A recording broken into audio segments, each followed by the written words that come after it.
Welcome to the Folktale Project. This is Dan Scholes. Today's story comes to us from Charles Skinner. This is an American folktale. This is Crosby the Patriot Spy. It was at the J House in Westchester, New York, that Enoch Crosby met Washington and offered his services to the Patriot Army. Crosby was a cobbler, and not a very thriving one, but after the outbreak of hostilities he took a peddler's outfit on his back, and, as a non-combatant, of Tory sympathies, he obtained admission through the British lines. After his first visit to headquarters, it is certain that he always carried Sir Henry Clinton's passport in the middle of his pack, and so sure were his neighbors that he was in the service of the British that they captured him and took him to General Washington. But while his case was up for debate, he managed to slip his handcuffs, which were not secure, and made off. Clinton, on the other hand, was puzzled by the unaccountable foresight of the Americans, for every blow that he prepared to strike was met, and he lost time and chance and temper. As if the suspicion of both armies and the hatred of his neighbors were not enough to contend against, Crosby now became an object of interest to the Skinners and cowboys, who were convinced that he was making money somehow, and resolved to have it. The Skinners were camp followers of the American troops, and the cowboys a band of Tories and renegade British. Both factions were employed, ostensibly, in foraging for their respective armies, but in reality for themselves, and the farmers and citizens occupying the neutral belt north of Manhattan Island had reason to curse them both impartially. While these fellows were daring thieves, they occasionally got the worst of it, even in the encounters with the farmers, on the Neperon near Tarrytown, where the cowboys chased a woman to death, but were afterward cut to pieces by the enraged neighbors. Hers is but one of the many ghosts that haunt the neutral ground, and the croaking of the birds of ill luck that rest in Raven Rock is blended with the cries of her dim figure.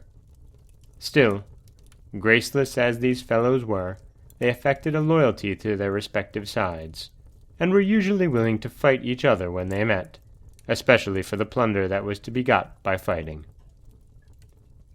In October of 1780, Claudius Smith, king of the cowboys, and 3 scallywag sons came to the conclusion that it was time for Crosby's money to revert to the crown, and they set off toward his little house one evening, sure of finding him in, for his father was seriously ill.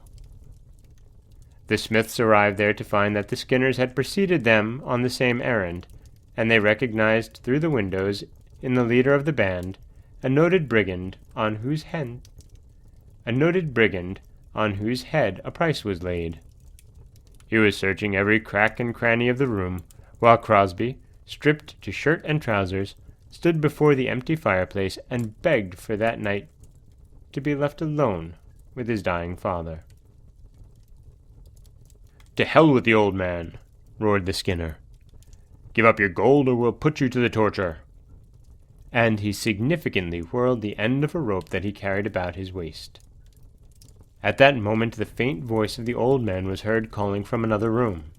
"Take all that I have and let me go," cried Crosby, and turning up a brick in the fireplace he disclosed a handful of gold, his life savings.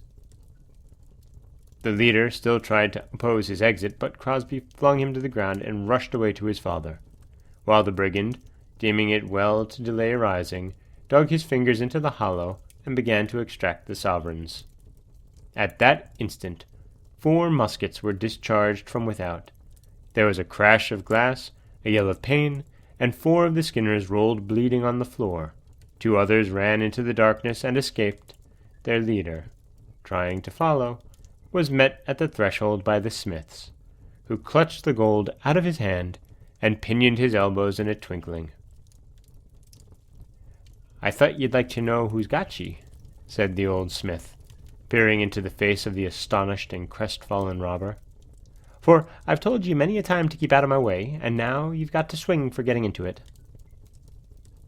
Within 5 minutes of the time that he had gotten his clutch on Crosby's money, the bandit was choking to death at the end of his own rope, hung from the limb of an apple tree, and having secured the gold, the cowboys went their way into the darkness.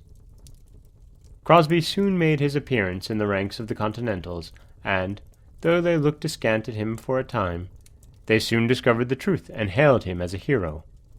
For the information he had carried to Washington from Clinton's camp had often saved them from disaster. He had survived an attack in his own house through the falling out of rogues, and he survived the work and hazard of war through luck and a sturdy frame.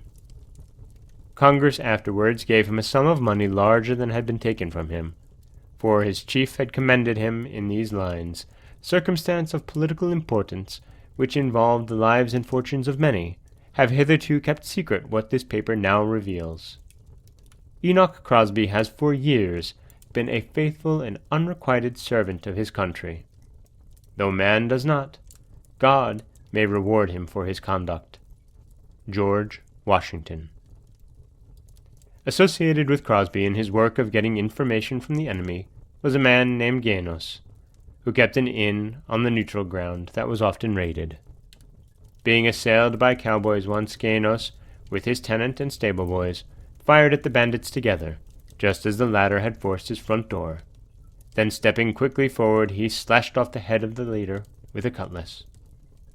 The retreating crew dumped the body into a well on the premises, and there it sits on the crumbling curb o' nights, looking disconsolately for its head. It may also be mentioned that the Skinners had a chance to revenge themselves on the cowboys for their defeat at the Crosby house. They fell upon the latter at the tent-shaped cave in Yonkers. It is called Washington's Cave, because the general napped there on bivouac, and not only routed them, but secured so much of their treasure that they were able to be honest for several years after.